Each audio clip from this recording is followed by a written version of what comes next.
I never imagined that the sound of artificial thunder could shatter my heart into pieces. Yet there I was, kneeling on asphalt soaked with oil and blood, while the sky pulsed with a sickly red hue. Max lay there, motionless, his eyes still glowing with loyalty and pain. The damn Zinthar drone hovered above us, emitting that cold metallic hum that only served to remind me of what I'd lost. "Bastards," I whispered, my fists clenched so tightly my bones ached. Max was all I had left. He wasn't just a dog, he was my companion, my confidant, the last sliver of humanity I clung to in this broken world. And they killed him, a precise shot, a blue ray piercing his body as if he were disposable. But what they didn't know, and maybe this was the greatest mistake of their arrogant race, was that I had been to hell before, and survived. Not for long, true. My knee popped with every movement, and my vision wasn't what it used to be. But inside my chest, a fire burned, a rage that neither years nor defeats could extinguish. I stayed there a few seconds longer, long enough to take in the smell of ozone and scorched metal. That distinct stench only their drones left behind, almost like an insult. And then the drone was gone, shooting into the sky like a beam of cold light, leaving absolute silence in its wake. Slowly, I stood up. My body screamed in protest, but I silenced the pain. There was no room for it. Not now. "If you think this ends here, you're dead wrong," I muttered, my voice echoing in my head like a dark promise. The street around me was deserted. Anyone with sense hid when the Zinthar patrolled. I was the only idiot still walking around with my chest puffed out, as if it meant anything.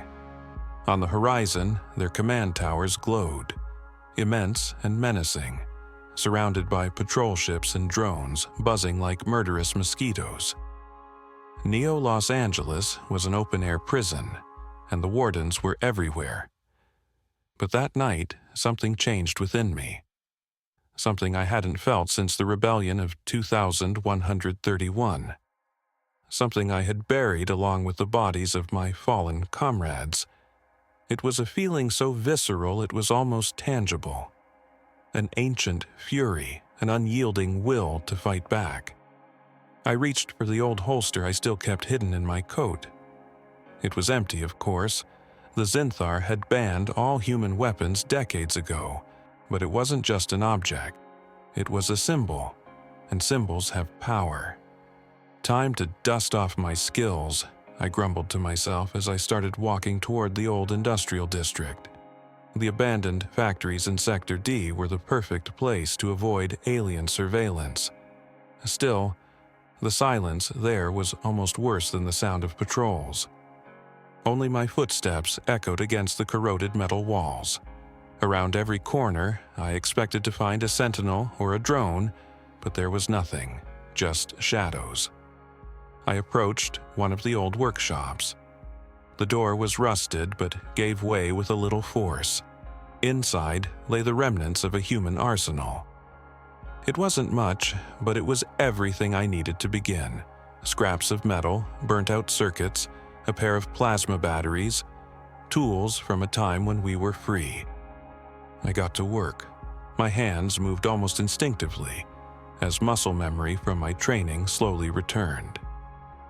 It wasn't just military training, it was years of building things, improvising weapons, fighting to survive.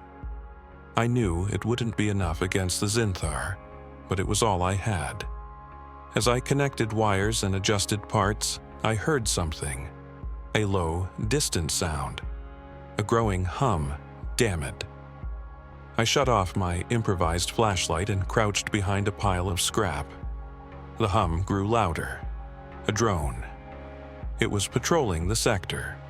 The blue glow of its light sliced through the darkness like a blade, slowly sweeping across the workshop's broken windows.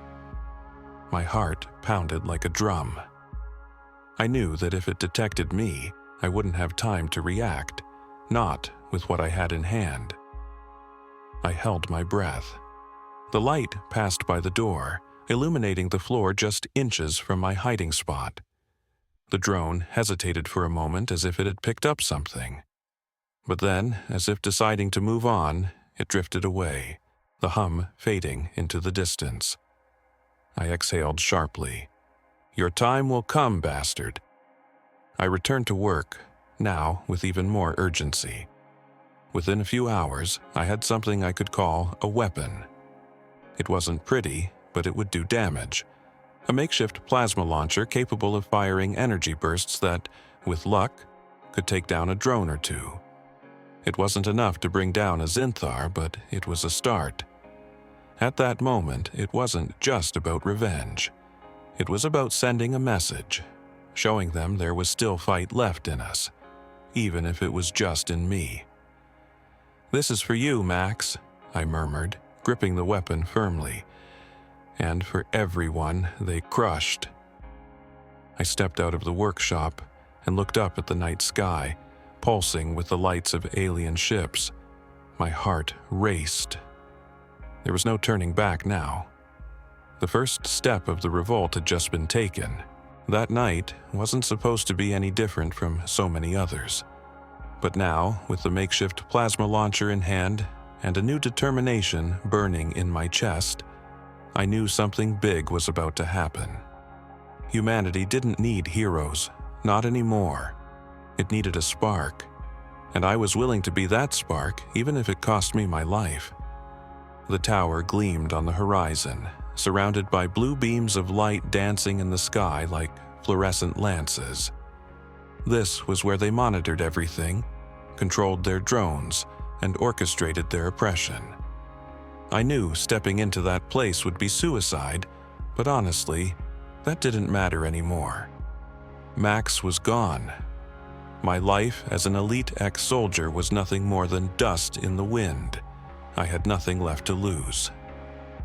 The makeshift weapon hung from my shoulder, and the weight of the empty old holster felt like a reminder of my own fragility. As I approached the tower's main entrance, I spotted the patrol drones. 3 of them, with piercing lights and that menacing hum. There was no sneaking past them, but I had no intention of hiding. "Let's see how you deal with a stubborn old fool." I raised the plasma launcher and pulled the trigger. The shot tore through the night, a brilliant arc of energy ripping forward. The first drone exploded in a shower of sparks, its metallic body twisting before crashing to the ground. The other 2 reacted instantly, spinning toward me and firing blue beams of light. I dove to the side, rolling on the ground as the beams struck the concrete behind me. The impact made the ground tremble. A sharp pain shot through my knee, but I forced myself to get up. Adjusting the launcher, I fired again. A second drone spiraled out of control before smashing into the pavement.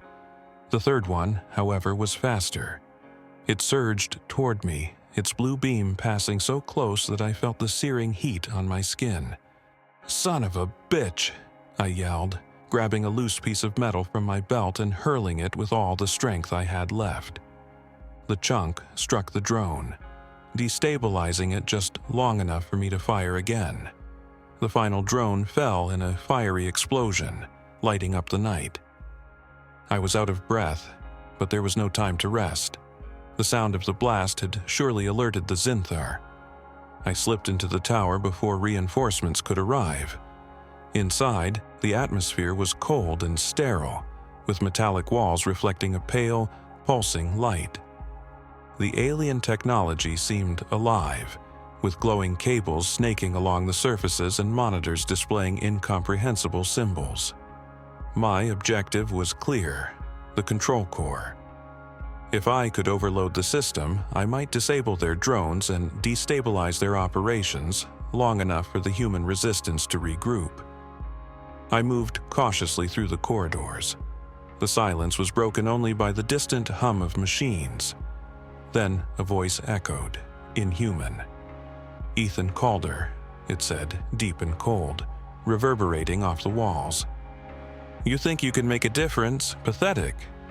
Pathetic is hiding behind machines, you bastard, I shouted, gripping my weapon tightly. A Zinthar appeared ahead of me, its tall, imposing figure blocking the corridor. Its eyes glowed with an intense blue light, and its dark skin seemed to reflect the glow around it. It carried no visible weapons, but I knew it didn't need them. What do you hope to achieve? You are alone. Your species has already lost. Maybe, I replied with a defiant grin, but I still have something you'll never have. Oh? And what is that? Humanity, I fired. The plasma ray struck the Zinthar square in the chest, but instead of falling, it absorbed the energy as if it were nothing. It advanced, moving too quickly, and struck me with a force that sent me crashing into the wall. The impact knocked the wind out of me and my weapon clattered to the floor. You are nothing, human. As it approached, I spotted something in the corner of the corridor, a control panel. It was my only chance. Summoning what little strength I had left, I grabbed one of the improvised explosive charges I had made and activated it. I hurled the device toward the panel. The explosion was instantaneous. A shock wave rippled through the corridor, throwing the Zinthar back and tearing apart everything around us. The ceiling began to collapse, and the deafening blare of alarms filled the air. I staggered to my feet as the lights flickered frantically. The Zinthar was still alive but visibly injured. There was no time to finish it off. I ran in the opposite direction, feeling the floor quake beneath my feet. Behind me, the control core was collapsing, triggering a chain of explosions. The drone system was offline, for now. The Zinthar still held control, but now they knew we were more than obedient cattle, that there was still fight in us. This is just the beginning, I murmured, tasting the metallic tang of blood in my mouth.